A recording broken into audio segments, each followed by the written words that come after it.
Hai, balik lagi di YouTube channel The Sister TV. Jadi sekarang aku pakai baju cook ini karena ada tugas. Ada tugas lagi dari Pantar. Disuruh membuat video mengenai materi tentang unggas.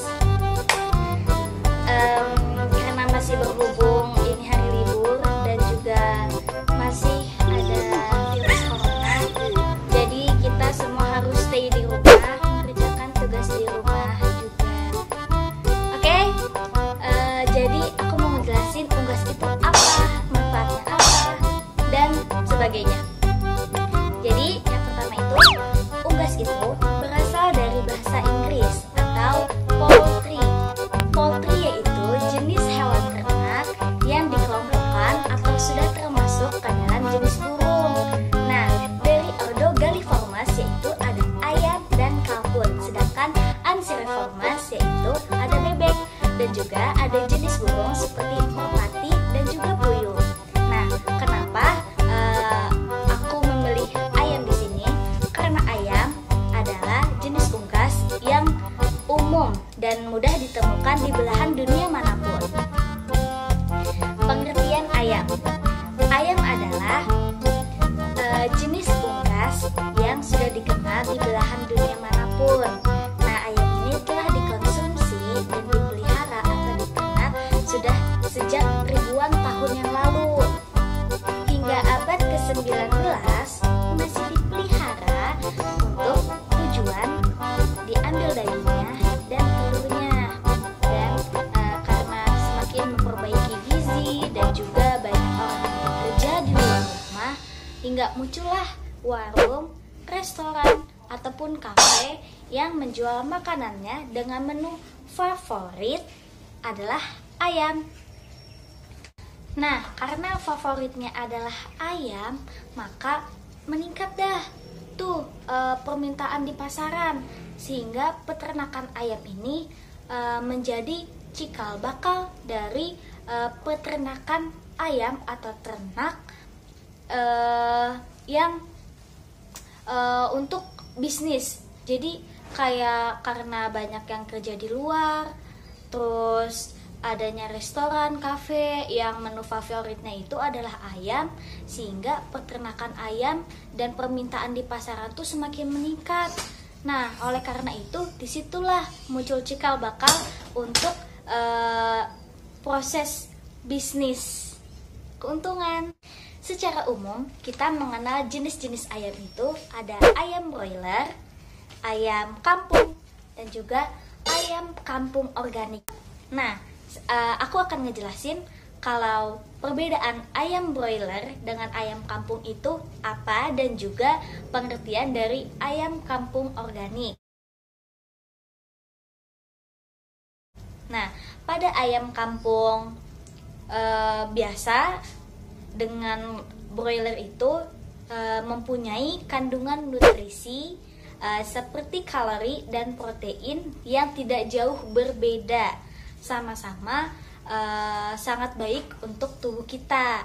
Nah, karena baik untuk tubuh kita, tetapi perbedaannya itu hanya pada lemaknya saja. Lemak pada ayam broiler itu lebih tinggi dibandingkan ayam kampung. Nah, dari warnanya, warna ayam kampung itu lebih terlihat gelap dibandingkan dengan ayam broiler. Perbedaan tersebut karena faktor makanan, cara perkembangbiakan, dan juga lama usia hidup. Nah, kalau ukuran ayam kampung itu relatif lebih kecil dan dibandingkan dengan broiler jauh berbeda. Kalau broiler itu dagingnya lebih tebal dan juga lebih besar. Kenapa lebih besar dan juga tebal? Karena ayam broiler ini diberikan vitamin atau nutrisi selama pemberian makanan yang baik untuk ayam broiler tersebut, sehingga dagingnya bisa lembut ataupun lebih cepat besar dan juga empuk. Teksturnya, dari teksturnya ini ayam kampung lebih alot dibandingkan dengan ayam broiler. Ayam kampung kulitnya juga lebih alot dibandingkan ayam broiler. yang mudah putus. Kalau ayam kampung ini kulitnya nggak mudah putus, sedangkan kalau ayam broiler ini kulitnya mudah putus karena dia itu banyak mengandung lemak. Ayam kampung lebih sehat. Kenapa ya ayam kampung lebih sehat? Karena ayam kampung mencari makanannya sendiri tanpa diperlakukan khusus. Nah, berbeda dengan ayam broiler. Ayam broiler ini diperlakukan secara khusus, diberikan vitamin ataupun nutrisi, pokoknya secara khusus deh. Jadi perbedaannya dapat dilihat. Nah, kalau ditanya enakan ayam kampung apa ayam broiler? Nah, tentunya tergantung selera dan juga cara pengolahan yang baik dan benar, serta karena keduanya ini memiliki ciri khas, memiliki kelebihan dan kekurangan masing-masing. Nah, itu semua tergantung sama selera kita. Kita lanjut ke jenis ayam ketiga, yaitu ayam kampung organik. Nah, kenapa dibilang ayam kampung organik? Kenapa nggak kayak ayam kampung biasa aja? Nah, bedanya adalah ayam kampung organik dipelihara atau dijaga, diternak dengan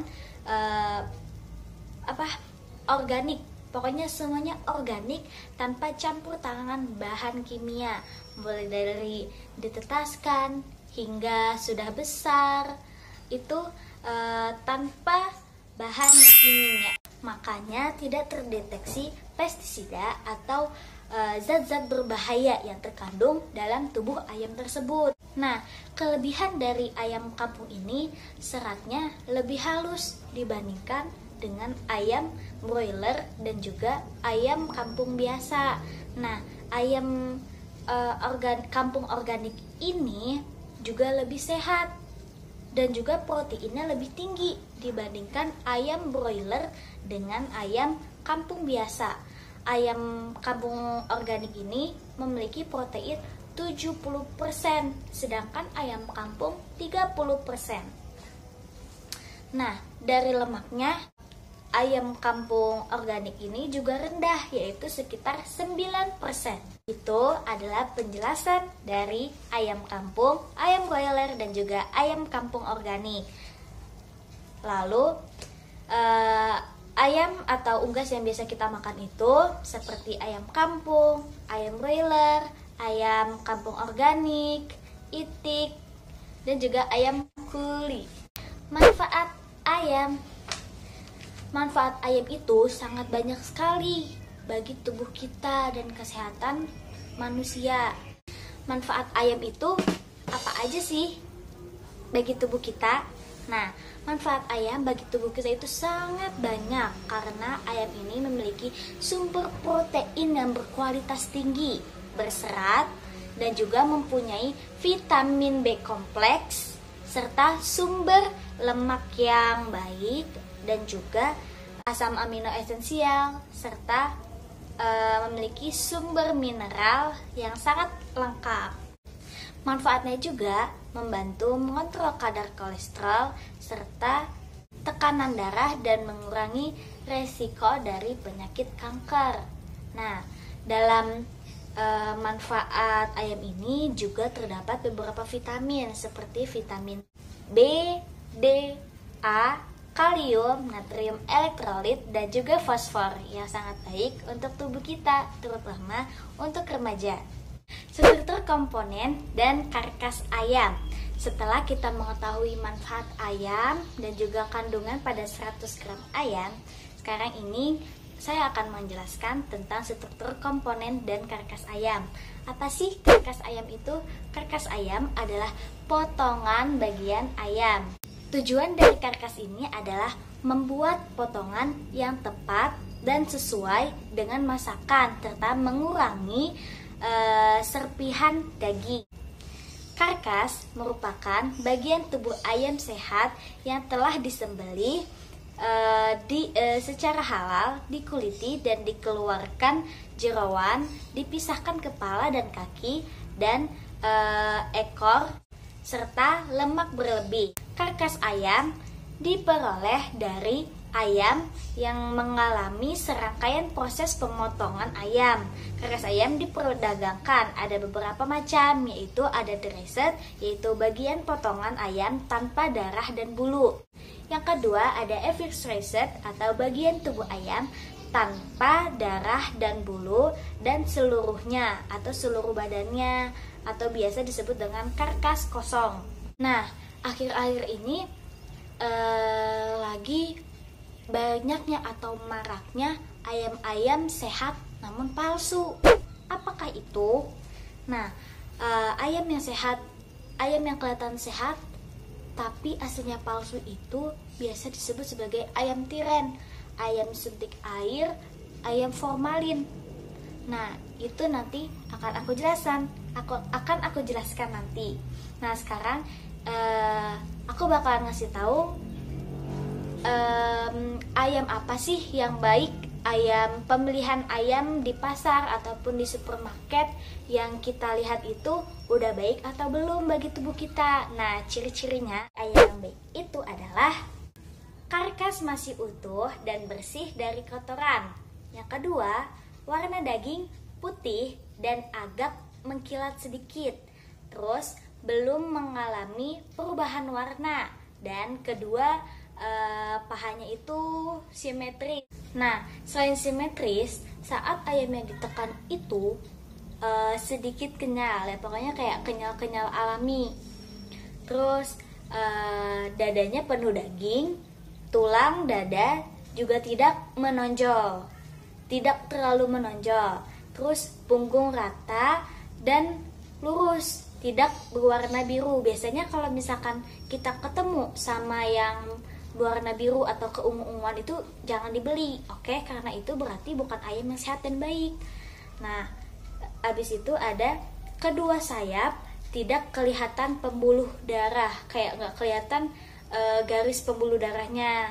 Nah, kalau itu juga nggak boleh. Tapi kalau misalkan nggak kelihatan ada pembuluh darahnya, baru itu berarti ciri dari ayam yang baik dan sehat.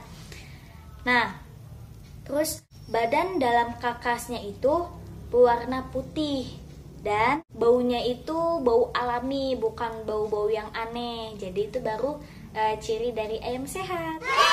Lalu ada pengolahan daging. Nah, sebelum pengolahan daging, pertama kita harus memilih daging ayam atau unggas yang bermutu, yang berkualitas baik dengan ciri-ciri yang sudah tadi aku sebutin. Nah, setelah itu kita sudah memilih ayam yang baik, juga kita saat mengolahnya pun harus baik dan juga bersih, mulai dari personal diri kita sendiri, personal hygiene, maupun peralatan yang ada di dapur. Nah, kalau misalkan kita ingin mengolah ayam, pertama harus dicuci bersih dulu ayam tersebut, baru diolah. Tapi kalau misalkan belum mau diolah, lebih baik langsung dimasukkan ke dalam kulkas. Lalu ada juga pengolahan unggas. Pengolahan unggas itu ada banyak metode dan tekniknya, seperti ada boiling, roasting, grilling, maupun sauteing. Selanjutnya yang terakhir adalah mengenai info ayam yang tidak layak. Yang tadi sudah aku sebutin bahwa ada ayam tiren, ayam yang disuntik air, maupun ayam yang berformalin. Nah, jadi sekarang aku mau ngasih tahu ciri-ciri ayam dari yang tersebut itu kayak gimana. Jadi kalian kalau misalkan membeli ayam yang sehat dan ayam yang bagus untuk tubuh kita itu ayamnya seperti apa? Oke? Jadi ayam tiren ini ciri-cirinya adalah warna kulitnya itu terdapat bercak-bercak darah ya pada bagian kepala, leher, dan juga punggung serta sayapnya. Terus warna kulit karkasnya itu kayak udah nggak seger gitu, kayak aneh deh pokoknya, beda dari ayam yang sehat dan baik. Terus baunya juga bau anyir, bau busuk, nggak terlalu bau busuk tapi kayak bau-baunya kayak sedikit bau anyir atau bau darah. Terus dada sama bagian pahanya itu udah nggak kenyal kayak ayam yang sehat, tapi ini tuh lembek ya, jauh dari ayam segar. Terus keadaan serabut ototnya itu berwarna kemerahan, dan juga keadaan pembuluh darah di daerah leher dan juga sayap ayamnya itu penuh darah, dan warna hatinya itu merah kehitaman. Itu ciri dari ayam yang sudah mati kemarin atau tiren, mati kemarin. Terus ada ayam suntik air. Ayam suntik air ini, kenapa ya bisa ada ayam suntik air? Karena ayam suntik air ini ternyata kalau misalkan disuntik dengan air itu ayamnya lebih berisi, lebih montok, ataupun lebih kenyal. Nah, jadi sehingga membuat pembeli itu merasa kalau ayam ini adalah ayam yang sehat. Padahal enggak, dengan ciri-ciri saat diangkat itu deras, seperti banyak air yang berjatuhan. Terus pori-pori dari kulit ayamnya itu lebih lebar dibandingkan ayam yang normal. Selain lebih montok dan juga lebih berisi dagingnya, dimaksudkan untuk disuntik itu agar terlihat berisi, terus terlihat lebih segar. Nah, harganya dari ayam ini tuh jadi di pasaran tuh jadi meningkat karena dikiranya itu adalah ayam yang segar atau ayam yang baru dipotong, baru segar disembelih. Padahal enggak sama sekali. Nah, ayam dari suntik air ini sangat berbahaya bagi tubuh kita karena saat ayam itu disuntik dengan air, otomatis tubuh dari ayam tersebut jika lama didiamkan, maka akan muncul berbagai macam bakteri ataupun virus yang timbun di dalam ayam tersebut, sehingga membuat ayam tersebut lama-kelamaan akan menjadi membusuk, tapi tidak kelihatan oleh mata para pembeli kalau misalkan kita enggak jeli atau enggak ngelihat dengan baik ayam yang disuntik air itu seperti apa. Oke? Terus ada juga ayam berformalin. Ayam berformalin itu ciri-cirinya kayak gimana sih? Nah, yang kita tahu ayam formalin itu sangat berbahaya bagi tubuh kita, apalagi formalin itu bukan untuk bahan makanan. Nah, sedangkan para penjual ayam itu curang menjual ayamnya menggunakan formalin karena dapat menguntungkan dan juga membuat pembelinya itu nggak tahu kalau misalkan ayam itu diformalin apa enggak, karena formalin dengan ayam yang sehat itu tidak kelihatan dengan jelas perbedaannya. Namun ciri-ciri dari ayam formalin itu adalah berwarna putih mengkilat. Nah, warna putih mengkilatnya itu lebih kelihatan pucat, bukan mengkilat segar dibandingkan dengan ayam yang baik dan sehat itu. Terus konsistensinya sangat kenyal, bukan kenyal, tapi sangat kenyal. Dan permukaan kulit ayamnya itu tegang. Oke? Dan baunya itu khas formalin, khas bau-bau obatan. Obat kayak bukannya ayam segar pada umumnya, tetapi lebih bau ke khas formalin. Dan ciri dari ayam formalin ini tidak dihinggapi lalat, karena lalat itu akan hinggap kepada ayam ataupun hewan yang segar atau yang bagus. Tapi kalau misalkan mengandung obat, lalat itu nggak bakalan datang. Oke, itu aja dari aku. Maaf kalau misalkan ada salah kata ataupun kekurangan dalam pembuatan video ini maupun dari penjelasannya, kata-kata yang saya keluarkan. Maaf apabila ada kesalahan juga. Dan juga aku makasih banget buat kalian yang udah nonton video ini. Jangan lupa like, comment, and subscribe. Dah.